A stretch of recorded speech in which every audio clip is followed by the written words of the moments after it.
Good morning, everyone. I'd just like to thank Ashley and the John Walsh Institute for inviting me to speak today. So you've got a little bit about my background. I'd probably call myself more a clinician who does a bit of research on the side, but other people say a bit of research on the side. And so I'm going to share a little bit of my research with you, but I'm also going to talk about some of my clinical experiences today. All right, so there's my background. I'm also a senior honorary lecturer with Sydney University as well. So, okay, TB. Oh, it's very small up here. I have to get my distance glasses on. So we know after a brain injury, and I'm specifically going to talk about moderate to severe injury, so not mild. So this is a different presentation. Thank you, someone's just adjusted and made it a bit bigger for me. We see there's quite a complex sequelae after the brain injury. There can be physical changes, behavioural changes, cognitive changes, and also those emotional changes. So what I'm going to be focusing on is mainly the emotions that happen afterwards, but we have to think of it within the context of these broader sequelae. You know, things don't occur in isolation, and really I'm going to bring up context a lot in my presentation today. All right, so why are effective mental health treatments important after brain injury? Well, we're seeing that a third of people after a moderate to severe TBI have clinically significant levels of depression and anxiety. And that anxiety can be quite broad. You know, we can see they might have trauma symptoms, but they might have a panic disorder, they might have a social anxiety. So it can be a quite broad range of anxiety presentation, as well as a generalised anxiety disorder. We also see that 50% of people will receive a psychiatric diagnosis after incurring a brain injury. And we know that those mental health conditions impact recovery, daily functioning, quality of life, which results in poorer outcomes, psychosocial outcomes, and increased healthcare costs. All right, I'm just going to intersperse some participant stories because we certainly know from Christine's talk how powerful it is to hear from our consumers who have an injury. So this is some of the stories we've collected through our research. So this is people talking about the impact the injury had on them. So the injury has sort of defined who I am. Before my accident, I was a busy wife and mum. I did a lot of running around the household, but I'm also a florist and I'm intensely creative, and I really need that in my life. After the injury, the most impactful thing was the complete and utter change in that I was unable to do even simple tasks, and you feel really that's just not good enough. I thought I was behaving in a weird manner, and I was really conscious of that, and I was embarrassed. That stopped me from going back to work and socialising.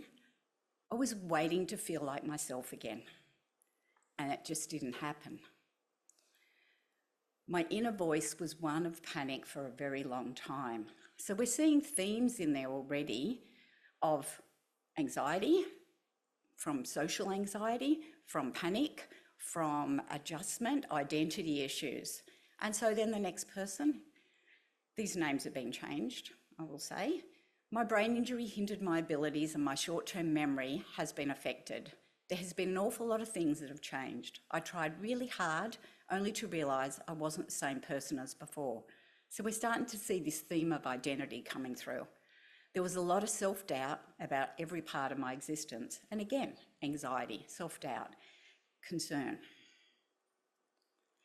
All right, so if we think about changes after a brain injury, it's quite a mixed psychological presentation. Even though we're sort of defining these psychiatric disorders, what we often see is quite a mix of depression, adjustment, some avoidance from anxiety, and definitely some problems with who am I after my injury, because I'm not the same person anymore. Like their brain's been affected. They're not thinking anymore, their personality's changed, their response to how they behave or situation has changed. Their roles in life have changed. And often it's difficult as a clinician to distinguish between what is a brain injury, or behaviour from a brain injury, and what is a mental health condition. Because if we just think about a major depressive disorder, people have poor memory, they have apathy, they have poor concentration. So these are all symptoms we see in brain injury. So I'll often get the doctor saying to me, do you think that they're depressed? Or is it really just a presentation of the injury? So trying to tease apart those factors requires a high level of skill. Generally, after a brain injury, physical changes are really quite obvious. If someone's got a hemiparesis or they've had some physical changes as a result of their accident, everyone can see them. But someone who has limited physical changes, but they have a brain injury, it's almost like a silent presentation. So they will often say that they feel like they need a sign on their head saying, I have a brain injury, because people think, what's wrong with you? Like you're acting weird, or there's something wrong with you. But, you're not wanting to explain to someone all the time that they've got a brain injury. So we know that their cognitive, behavioural and other associated changes are more difficult to sort of tease out. All right, so I was going to talk a little bit about the Australian Clinical Guidelines, which have been, Graham mentioned as well. They're just ready for publication. So these are the Australian Clinical Guidelines for the psychosocial treatment for a moderate to severe TBI. So there were 22 RCTs in that study, and cognitive behavioural therapy made up 9 of those. So that's the most significant research evidence base. And generally, CBT is considered gold standard treatment for psychological disorders. The next one is ACT, Acceptance and Commitment Therapy. We don't call it ACT, we call it ACT, okay? And there's 2 trials in that. And then we have motivational interviewing, which had 3, and then there was a range of other interventions, okay? So what we're seeing, there is emerging evidence base, but if you're only thinking that's only 22 trials for treatment of mental health, we've still got a really long way to go to establish a good gold standard evidence base in this area. All right, the Canadian Clinical Guidelines came out last year, and they found that even though CBT was the most prolific or the most frequent research base, the evidence was quite conflicting for the treatment of depression. So some evidence worked really well, but others was not effective. But they were saying that ACT is showing some promising evidence for the management of anxiety, depression and stress, and that's on the basis of 2 studies. So what are those studies? Oh no, I'm just going to briefly go into talking about ACT. Okay, so ACT, Acceptance and Commitment Therapy, is a 3rd wave cognitive behavioural therapy. It's still cognitive behavioural therapy, it's the next evolution that comes after that. Its big issue is it's transdiagnostic. CBT, we tend to have CBT for depression, CBT for panic disorder. ACT, we can apply the same protocol regardless of the presentation, okay? So that's where we're saying transdiagnostic. So this treatment module that we've developed can be, if someone presents with anxiety or depression or anger or relationship difficulties, you can apply the same protocol, okay? Just some little minor changes. So what it does, it changes people's relationships with their thoughts and feelings. So if we think about, and it promotes psychological flexibility. So what's psychological flexibility? If we think about doing things that are difficult despite feeling anxious or frightened or down, things that are important to us. So I can give the example, coming up and doing a presentation, maybe it evokes anxiety in us, or I'm thinking, I've got to give a day up of work to come up here when I've got a huge pile of things to do. So, but this is in pursuit of my values, which is to present research and to pull people into my world of ACT, okay? So that's psychological flexibility, doing something that might be emotional, that evokes a difficult emotional response, but that's engaging in behaviour that's in line with our values or what's important for us.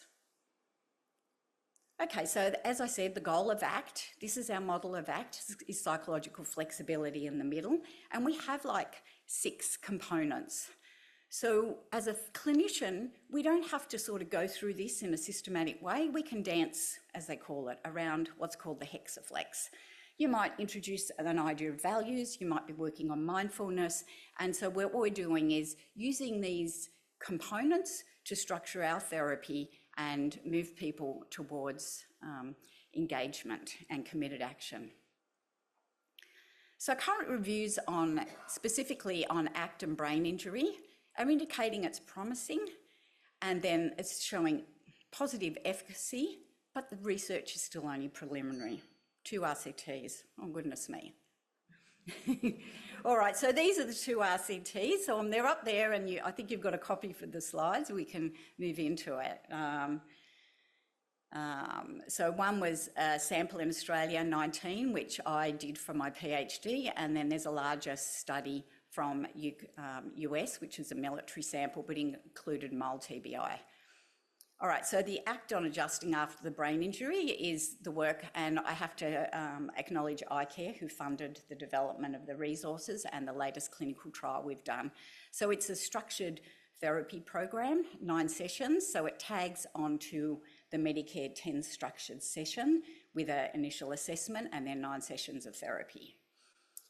Okay, I don't have time to go through efficacy. We've compared initially delivery by VC, video conferencing, and delivering by face-to-face, and you can see participants followed exactly the same trajectory, indicating that the therapy is just as effective delivered face-to-face or by video conferencing.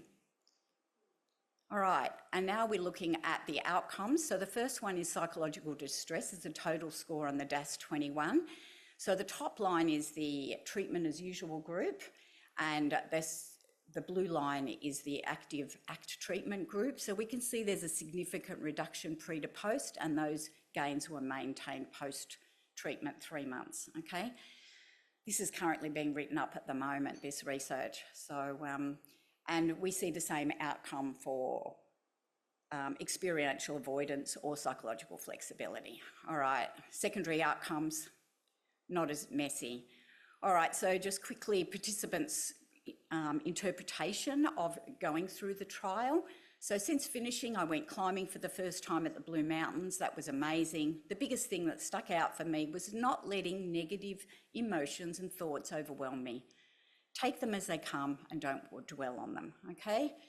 Instead of being upset about things or feeling really down, I just go, okay, that's fine, don't blame yourself for it. Okay, so we're seeing some change in people's thought processes and relationship with the thoughts that are coming on in their head.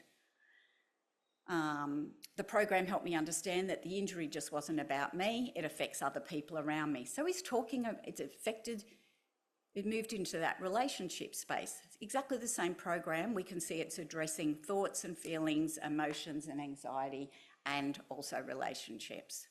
Okay, and there's a whole series of references. Just a quick vignette of why I think ACT works so well for ACT is we do lots of little fun things. Anyone use a Chinese finger trap?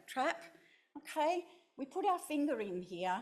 We use this to describe workability with my clients when I say, what are you doing at the moment to make yourself feel better? Okay, well, I go out and have a cigarette, I smoke a bong, I have a few drinks. Oh, well, how's that working for you? So we say, this is a Chinese finger trap. First response for everyone is to try and remove their fingers, is to pull. What if we just relax and we sit with it and we just give a little of adjustment and our fingers come out? This is what ACT is going to do. Give you an alternative, another way of looking and approaching your problems. Okay, thank you everyone.